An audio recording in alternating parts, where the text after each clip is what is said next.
गोपालगढ़ की इस पावन धरती पर 2-3 जोरदार जयकारे लगाए। जय बोले वेंकैया जी महाराज की, जय बोले राम साहब वीर की, लक्ष्मीदास जी महाराज की। उपस्थित गोपालगढ़ के लोकप्रिय विधायक, आप सबके लाडले पुखराज जी गर्ग साहब, मेड़ता की विधायक बहन इंदिरा जी बावरी, खींवसर के विधायक, मैं दिख रहा हूं, छोटे भाई नारायण बेनीवाल, बावड़ी के प्रधान प्रतिनिधि और आप सबके लाडले छोटे भाई राजूराम जी खोजा, अंतर्राष्ट्रीय स्तर पर पहचान बनाने वाली मेघवाल समाज की बेटी प्रिया सिंह, सम्मानित मंच, सारे जो हमारे मंच पे खींवसर, नागौर, गोपालगढ़ सहित तमाम इलाके के जनप्रतिनिधि, समाज सेवी बैठे हैं, सम्मानित मंच, उपस्थित मौजूद बुजुर्गों, नौजवान साथियों,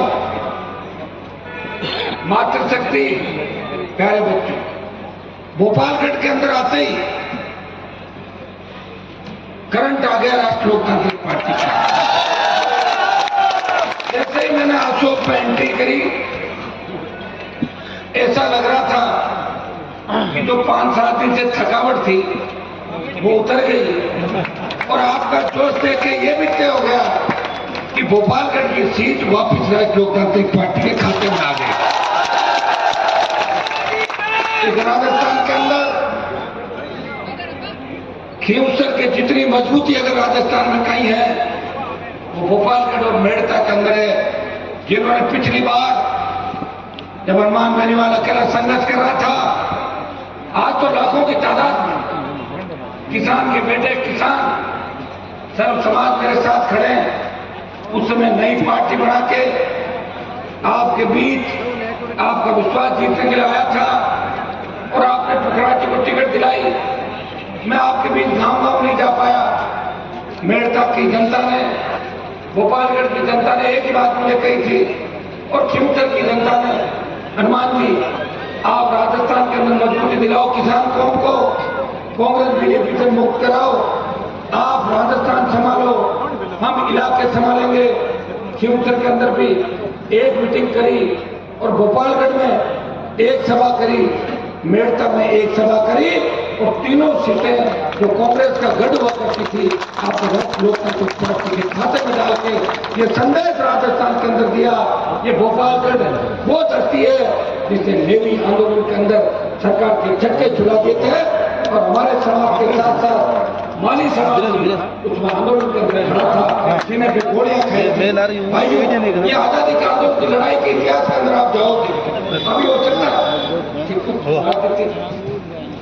उथल-पुथल हुई होगी पिछले कुछ सालों, लेकिन पुराना इतिहास उठा के देखें तो हमारे साथ साथ जो जातियां सामंतवाद के खिलाफ राजस्थान में लड़ी, जागीरदारी प्रथा के खिलाफ लड़ी, शिरोकाज से लेके उन तमाम ओबीसी की जातियों को भाइयों साथ लेके अगर अपन सत्ता का रास्ता देखेंगे तो निश्चित रूप से सत्ता बहुत आपके नजदीक है और ये सत्ता के पास जाने का रास्ता मैंने आपको दिखा दिया।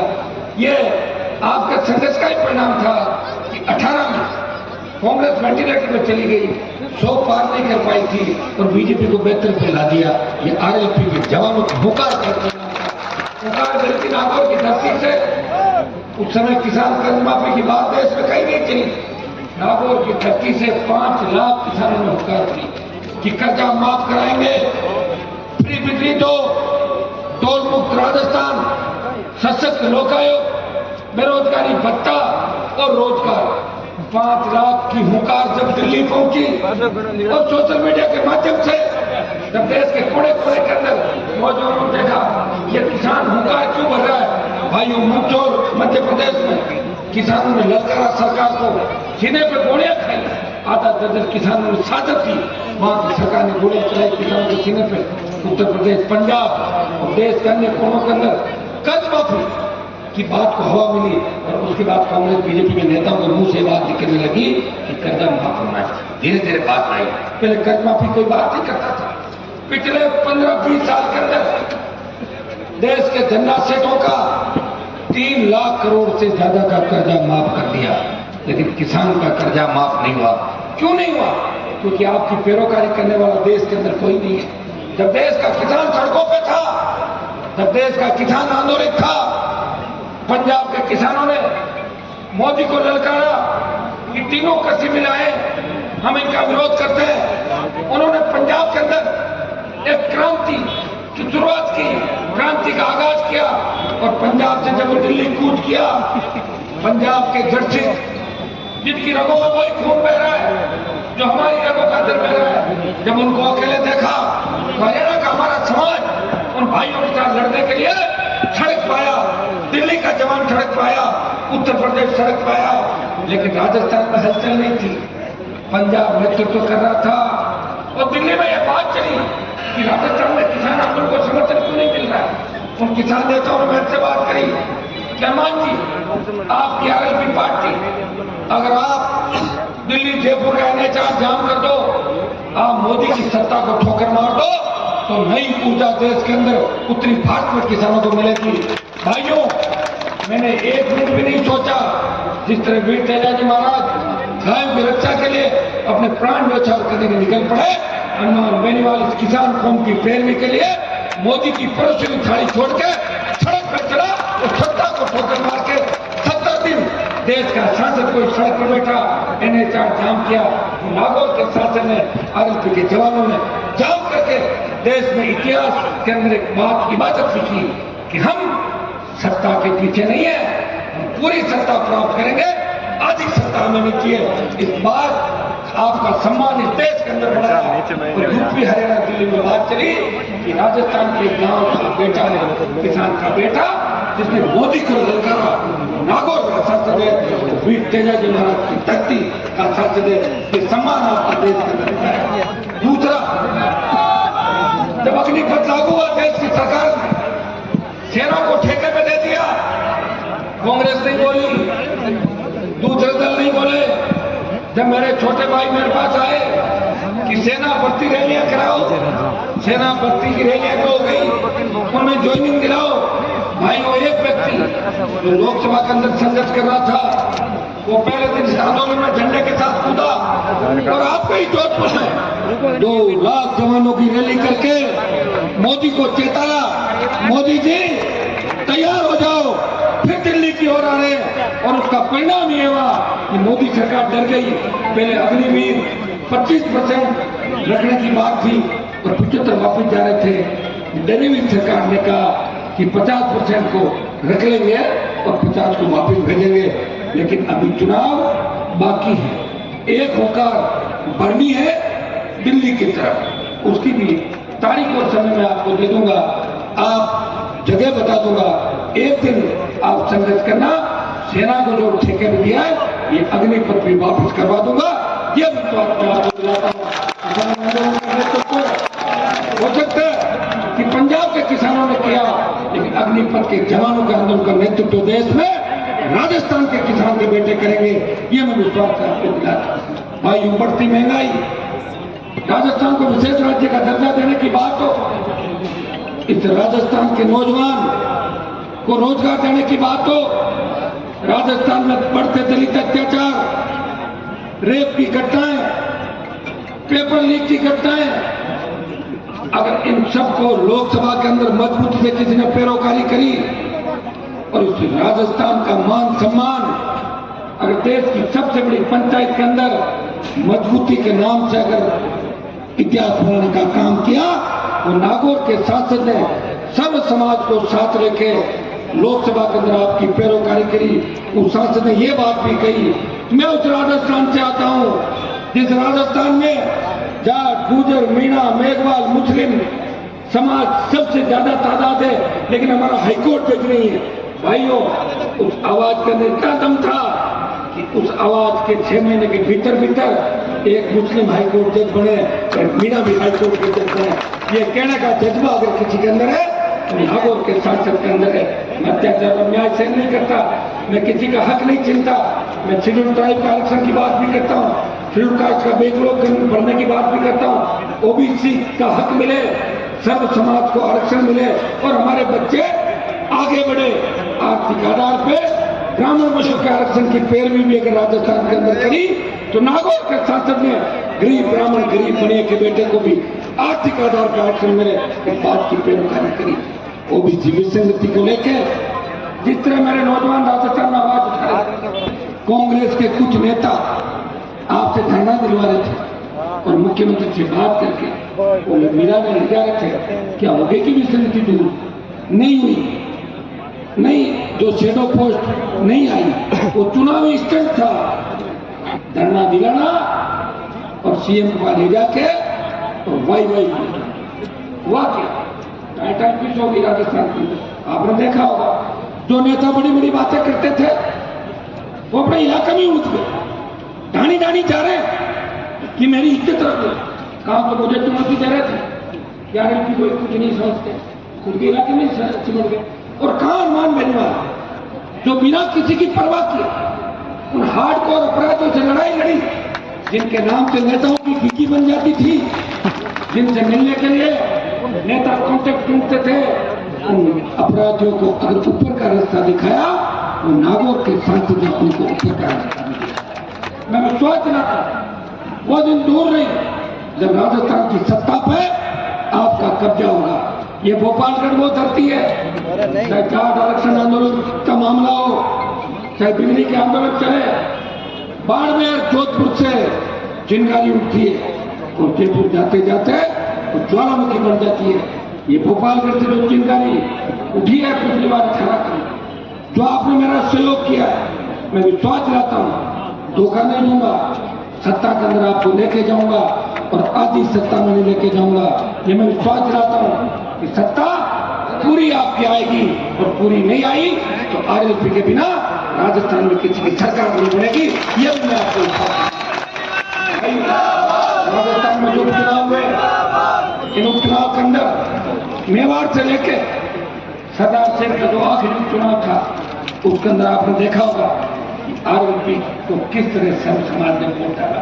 हाँ, हमारे पास संसाधनों की कमी हो सकती है, हम किसी उद्योगपति की गोदी में जाके नहीं बैठे, किसी सीमेंट कंपनी की दलाली नहीं करी जिस तरह दूसरे नेता करते हैं। सामान साइकिल का नहीं था और 50 साल में अरबों खरबोपति बन गए। कैसे बन गए बताओ मुझे? मेरे पिताजी 77 में एमएलए थे, 57 में पेट्रोल की जीप रखते थे, 57 हमारे पास पैसा नहीं है क्योंकि हमने गलत काम नहीं किए, 2 नंबर के काम नहीं किए, किसी ने हिस्सा नहीं लिया। अगर कोई आ गया उसकी मदद करती, उसको ये नहीं कहा कि 15% रखते। सारे नेता एक ही काम करते हैं, टोल का ठेका, बजरी नेताजी की पार्टनरशिप, दारू नेता का ठेका, डोडा नेता का ठेका, माइनिंग नेता का ठेका, जेके नेता, खारिया नेता, अंबुजा नेता, अरे हर जगह दिवाली से लेके बाड़मेर।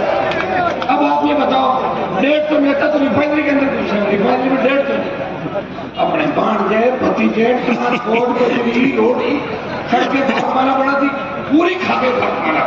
कौन जांच कराएगा? वही जांच नहीं कराएगा। कांग्रेस बीजेपी, हाँ अगर मैं आ गया जांच भी करा दूंगा और जेल में भी डलवा दूंगा। कई लोगों के पेट में दर्द भी, निर्माण को कैसे रोके? कई नए नए लोग आएंगे, उत्तर प्रदेश से आएंगे, हरियाणा से आएंगे। मैं हरियाणा नहीं गया था, आपको पता है, मेरा बीजेपी से गठबंधन था। तो मुझे बीजेपी पार्टी ने कहा कि आप भूपेंद्र हुड्डा और दीपेंद्र हुड्डा के खिलाफ प्रचार करने जाओ। मैं कहा नहीं जाऊंगा, नहीं गया। मेरे ऊपर दबाव किसी का नहीं, आप जानते हो। आपने कहा यहाँ मत आओ, नहीं आया। आया था क्या? आया था क्या गोपालगंज? नहीं आया। मेरा मन है तो नहीं जाऊँ। मैं आपका कहना मान सकता हूँ, किसी नेता के कहने से नहीं चलता। और मुझे जिस दिन लगेगा कि मैं आपकी उम्मीद पे खरा नहीं उतरा तो घर बैठ जाऊंगा।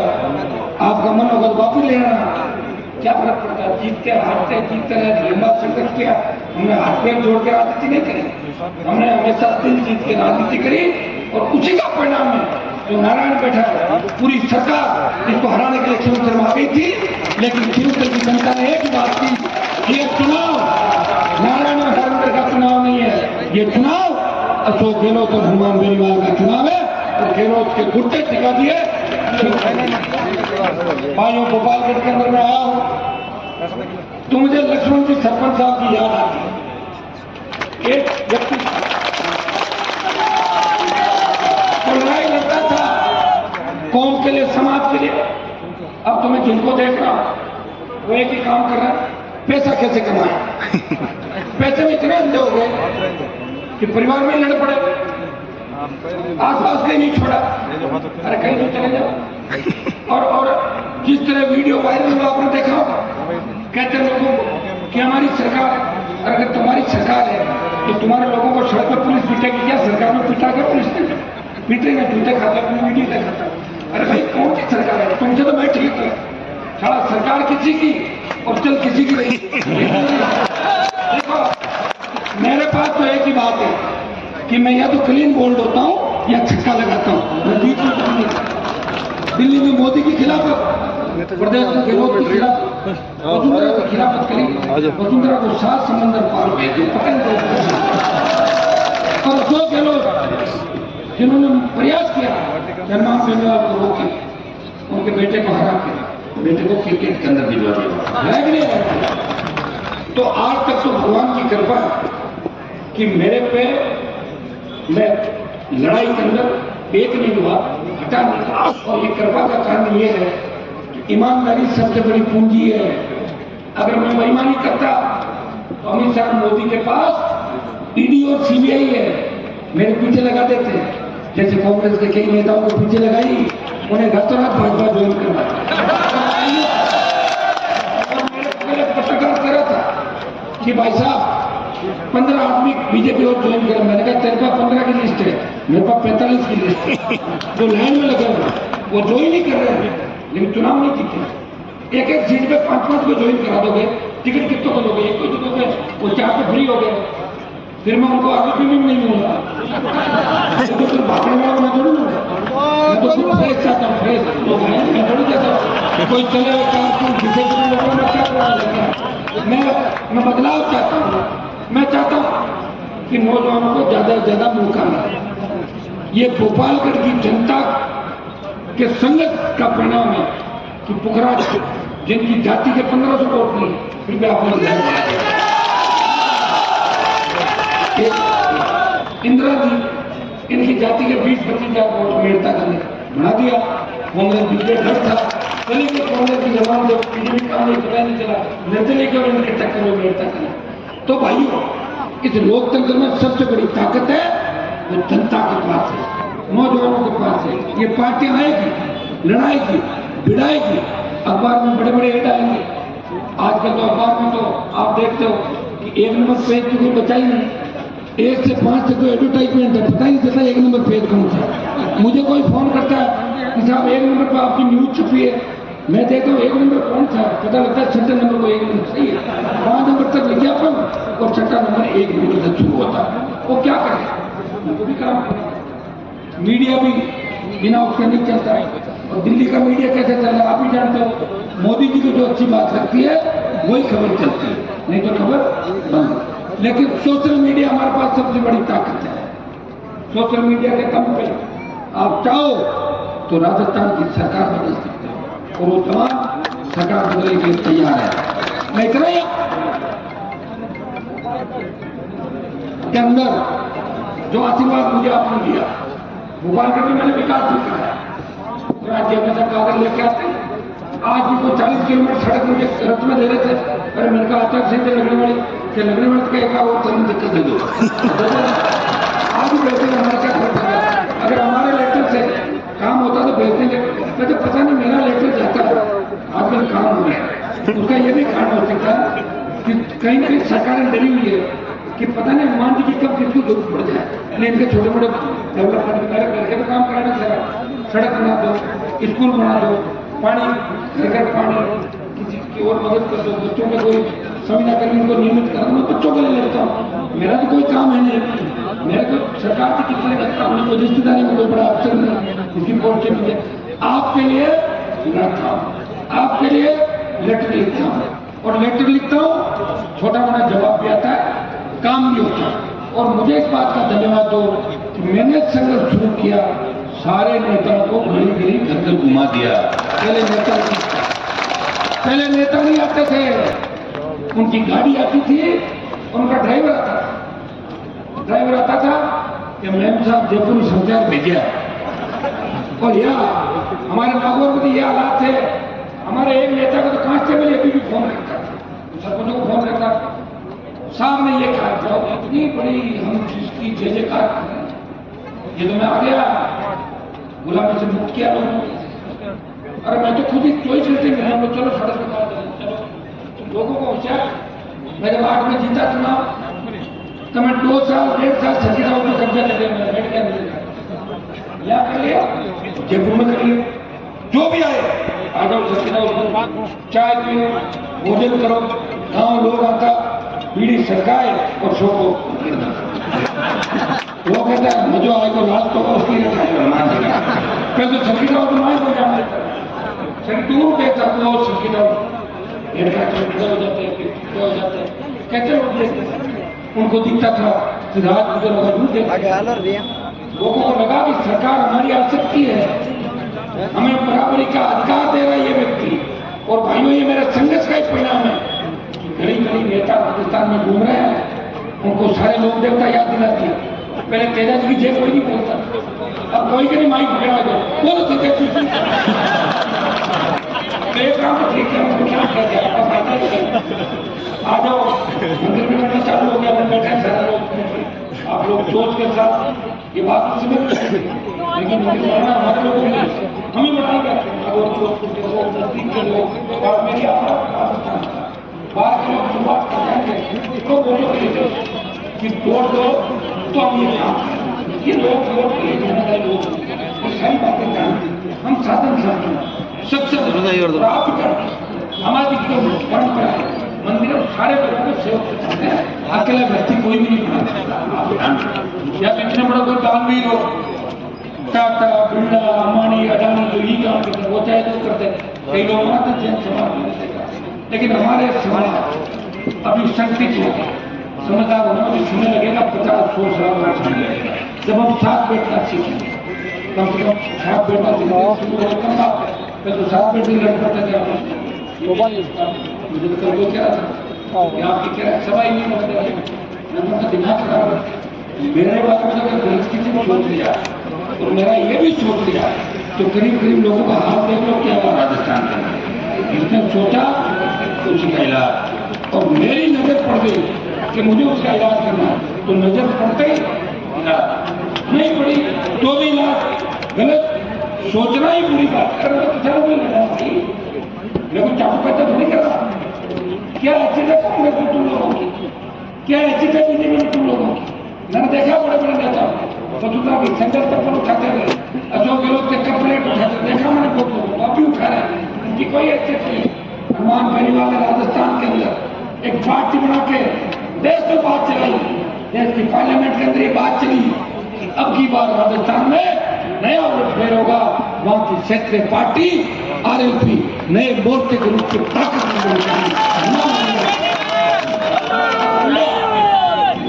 ये झंडा जो मैंने आपको दिया, ये झंडा 50 साल पहले अगर हमें कोई पकड़ा देता तो मैं भी उसी झंडा को लेकर चल देता। झंडा आता था, झंडा आता था वो डंडा पीछे रहता था, झंडा वो ले जाते थे। वो ठग आते थे तो ठग के चले जाते। मैंने झंडा भी दिया है, वो डंडा भी दिया 6 फीट लंबा। लेकिन आपको एक निवेदन करूंगा, ये झंडा बार बार जब भी मैं रथ पे चलता हूँ बार बार मेरी तरफ भी क्यों कर रहा हूँ, लोगों को दिख नहीं पा रहा हूँ। थोड़ा बच्चों ध्यान रखते हैं, जब मैं रथ पे रहूँ आगे मीडिया वाले रहे तरीके से साइड में चलना होगा। हम सरकार ऐसा नहीं लगता, सरकार बनाने के लिए कई बातों का ध्यान रखना पड़ेगा। जोश में होश, कोई बुजुर्ग बैठे ना, इनका विशेष ध्यान रखना। तुम बच्चे समझते नहीं हो, पहले तो मेरे को उठा उठा कंधे पर यूं ले जाते, मैंने ही सांस के रुक जाओ कहते यूं तुम नहीं नाराज हो जाएगा, थोड़ा इतना बड़ा हुआ फिर मैं कर रहा हूँ कि झंडे की ताकत में बता कि आरएलपी के झंडे का इतनी ताकत है कि कोई व्यक्ति राजस्थान में आरएलपी का झंडा लेके खड़ा हो जाए, हिम्मत नहीं राजस्थान की सरकार की कि झंडे वाले को पूछेगा आपको जिस तरह लाल झंडा देखने से रेल रुक जाती है, आरएलपी का झंडा देखने से सरकार रुक जाती है। ये ताकत मैंने 20 साल के संघर्ष के बाद दी। मैंने नया परिवार बनाया, मैं अकेला था, 3 एमएलए बनाए। ये सब आप एक एमपी पार्टी को मान्यता मिली। मेरा बोतल का चुनाव जिस कांग्रेस बीजेपी ने छीन लिया था, टायर आया, टायर पे 24 बीजेपी वालों को लाद के मैं इनको दिल्ली लेके गया, फिर वापस बोतल का चिन्ह लाया और अब 5 प्रधान, एक म्यूनसिपलिटी का चेयरमैन आओ भाई कंदोजी का राजू आवाज वो का सुभाष इंद्र। लोगों ने कहा कि आरएलपी तो गांव की पार्टी है, मैंने कहा गांव की नहीं है, ये शहरी पार्टी भी है। एक चेयरमैन मुंडवा से, मुंडवा नागौर सुभाष कंदोई चेयरमैन, ब्राह्मण समाज से आते हैं। 3 मिठाई राजू प्रधान है, मुंडवा का प्रधान हमारा आरएलपी पार्टी का, नागौर का प्रधान आरएलपी का, शेरगढ़ के अंदर जब आपने देखा कभी सोच भी नहीं सकता, चामू में नरेगा में काम करने वाली वो जब आई उत्तराखंड बोले साहब, मैंने कहा क्या आप प्रधान बनोगी? बोले हाँ, वो घूंघट में थी। मैंने कहा बेटा आप क्या मेरा मन है बन जाऊंगा? मैंने कहा अपने पास तो 5 ही मेंबर है। बोले 5 है लेकिन आप बन दोगे, आपको भरोसा। 5 मेरे, 5 कांग्रेस के, 5 बीजेपी आरएलपी का गठबंधन करना पड़ा। आप सबकी इच्छा थी, कांग्रेस के 2-3 नेता ज्यादा फड़फड़ कर रहे थे तो करो, राजू भी बन गया, वो बन गई और उसके पास 1 पैसा नहीं। मैं बता रहा हूँ उससे, तो राजू को पता कि साहब मैं प्रधान बनना चाहती हूँ लेकिन मेरे पास पैसा नहीं। मैंने कहा चिंता मत, आरएलपी के अंदर कई मामा साहब मदद करेंगे, आपकी मदद भी करी। गुड्डी प्रधान बने और देश के अखबारों में छपा कि नरेगा में मजदूरी करने वाली दलित मेघवाल समाज की बेटी क्यों शेर करते ये तो पहला समय लगता है।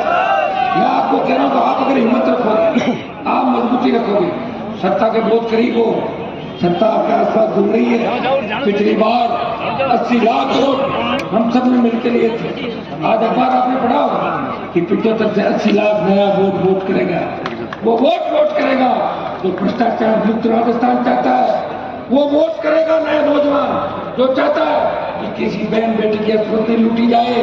वो वोट नौजवान करेगा जो ये चाहेगा कि पेपर लीक नहीं हो, माफिया खत्म हो, बजरी पर्यटन भू माफिया का अंत हो और जनता का राज आए और हमारी बहन बेटियां 12 बजे सड़क पर निकले, वो ऐसे चले जैसे घर के आंगन के अंदर जा रही है। वो व्यवस्था कौन दे सकता है? वो व्यवस्था राष्ट्रीय लोकतांत्रिक पार्टी देगी। 80 लाख वोट नया है और 80 लाख पुराना है।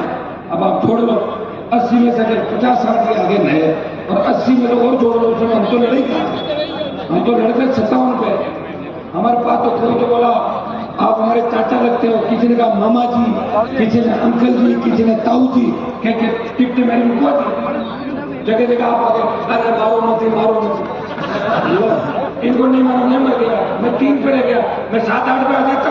और कई मामा जी चाचा जी कहने वाले घर बैठ गए, जिनको बनाया वो भी खिलाफ, नहीं बनाया तो ठीक है, अभी बनने के लिए मेहरबान जी के साथ है कुछ जगहों पर, लेकिन जिनकी मदद कर उनका तो ये हो गया कि वो एक ही बात है। क्या बीजेपी की बात छोड़ो, कांग्रेस बीजेपी तो बन गई, आरएलपी बड़ा बहुत खराब है, कोई चीज खराब, मेहनत की, मदद की।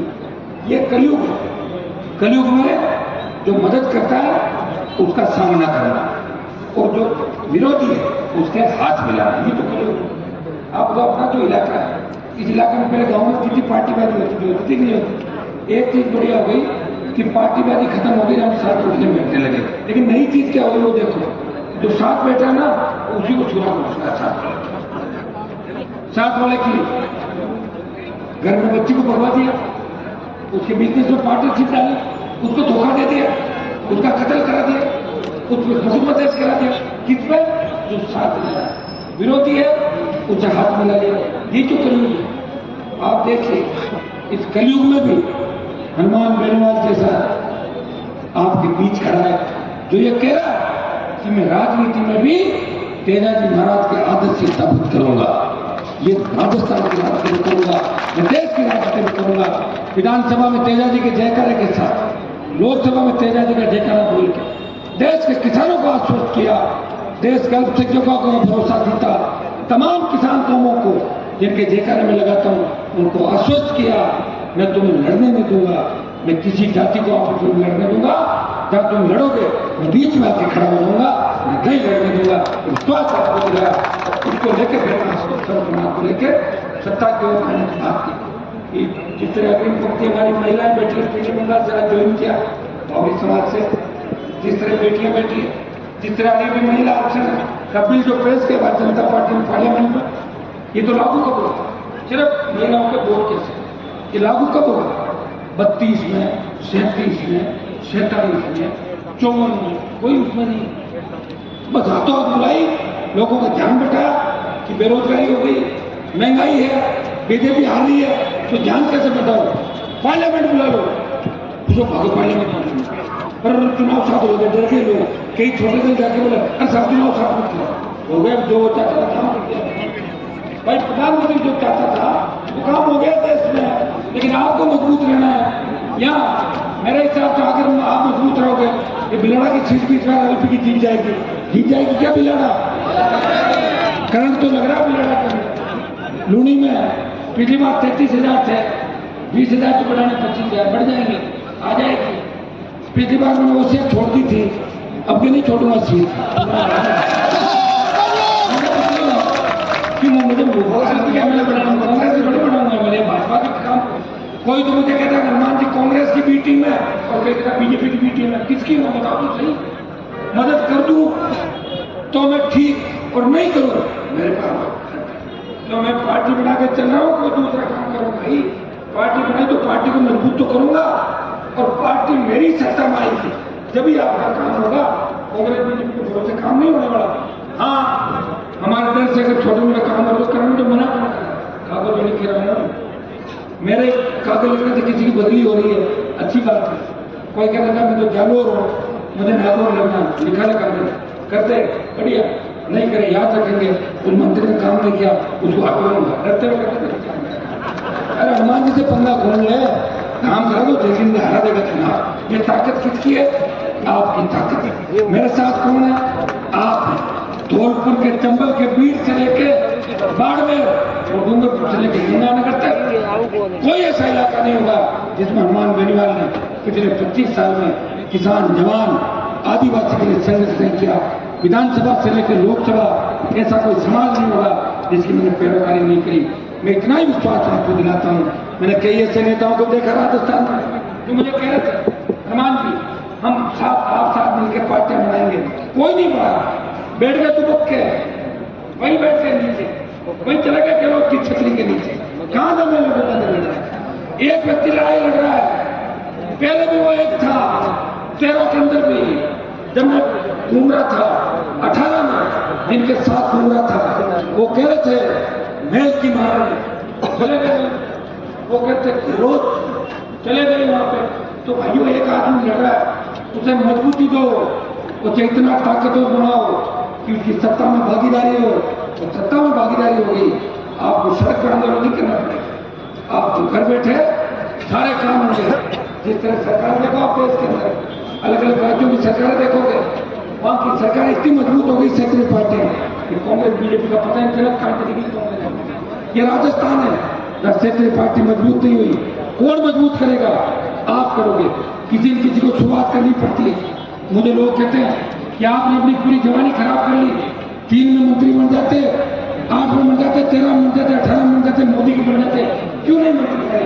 मैंने कहा अगर भगत सिंह ये सोच लेता कि मेरी शहादत देने से मुझे राज नहीं मिलने वाला तो देश आजाद कैसे होगा। भगत सिंह को पूछा कि आप क्या करना चाहते हैं? उन्होंने कहा मेरी भारत माता गुलामी की बेड़ों से मुक्त, मैं रहूं या नहीं, हनुमान बेनीवाल रहे या नहीं रहे, लेकिन राजस्थान के किसान जवान की आवाज देश के अंदर रहनी चाहिए। केजरीवाल के देखा के साथ तो शुरुआत इस देश और प्रदेश के अंदर करी, किसान जवान का सत्ता पे कब्जा होना चाहिए। भाइयों, मांगने से कोई राज नहीं देता, राज छीनना पड़ता है, और राज छीनने के लिए एक जाति नहीं, सारी जातियों की आवश्यकता होती है। सारी जातियों के मजबूत मत वाले जब निकलते हैं, ये राजस्थान का नौजवान जब क्रांति का आगाज के रूप में निकलेगा राजस्थान में, तो कोई बड़ी बात नहीं कि जो 1.5 करोड़ में कह रहा था वो वोट 2 करोड़ हो सकता है। तो कांग्रेस और भारतीय जनता पार्टी में एक पार्टी तीसरे नंबर पे जा सकती है, ये मैं विश्वास आपको दिलाता हूँ। गोपालगढ़ के अंदर आपने हमेशा मुझे आशीर्वाद दिया, हर आंदोलन, हर धरने में, हर जगह आपने मेरी मदद करी। मैं विश्वास दिलाता हूँ दोबारा आपके बीच आऊंगा, सब आपके हिसाब से चलेगा, जो आप चाहोगे वही होगा। हमें बिराड़ा पे कब्जा करना है, आसपास के इलाके में जाना है, एक ही बात जवानों को कहना, एमडी, स्मैक, अफीम, डोडा पोस्ट से जो नशे, इनसे दूर रहना, गाड़ियां तेज नहीं चलानी। जिस तरह मैं देख रहा था कि डीजे से जो आप ये डेमो दे रहे हो, ये ठीक नहीं। ये जब सोशल मीडिया पे वायरल होता है, पता है लोग क्या कहते हैं कि हनुमान जी खुद ही करवा रहे हैं, क्यों मुझे बदनाम करोगे? ना बात, मैं बड़ी मुश्किल से लड़ने के 20 साल निकाले, छोटा मोटा करके कोई घटना घट जाए, बदनामी नहीं होगी। अब बार तो तैयार बैठे कि आरएसपी की रैली में डीजे ले रहा है, क्यों करवा लो? इस बात का ध्यान रखो, जोश में होश रखो। और अगर आपको डीजे लेने का शौक है तो ड्राइवर कूद जाए और कांकड़ होना बड़े डीजे छोड़ दो, आपको लेना और तो मरा तो नहीं, आप मारोगे, खुद मरोगे, साथ पड़ता मारोगे, ये करोगे। इन चीजों का भी विशेष रूप से आपको ध्यान रखना है। आपने स्वागत सत्कार किया, पूरी जोश ताकत के साथ आशीर्वाद दिया। ये सत्ता संकल्प यात्रा है, हम सत्ता का संकल्प लेकर चल रहे हैं। तो क्यों व्यवस्था परिवर्तन में करना है? व्यवस्था क्या बदलनी है? सड़क पर टोल नहीं देंगे, फ्री बिजली होगी, सरकार बिजली उत्पादन राजस्थान का, कोई भूखा नहीं सोए राजस्थान में, कर्जे के बोझ के तले कोई किसान आत्महत्या नहीं करे, जवान के हाथ में बंदूक नहीं हो, कलम, और उसको रोजगार मिले, स्थानीय 80% रोजगार मिले जवानों को, सशक्त लोकायुक्त हो राजस्थान के अंदर, और हमारी बहन बेटियां सुरक्षित हो, और प्रेम मुक्त अपराध मुक्त राजस्थान। गांव का गरीब आदमी थाने और तहसील में जाए तो ठंडा तहसीलदार खड़ा होकर बोले चाय पियोगे या कोल्ड ड्रिंक मंगाओ बाबा। ये राज राजस्थान में मैं चाहता हूँ, ये व्यवस्था सत्ता संकल्प आगाज हम सबने मिलकर किया, तो आशीर्वाद आपने दिया, हमेशा इसी तरह आशीर्वाद बना के रखना। मैं पूरी ताकत के साथ, ईमानदारी के साथ किसान कौम के लिए, दलितों के लिए, अल्पसंख्यकों के लिए और सर्व समाज के लिए इस राजस्थान में संघर्ष करता रहूंगा।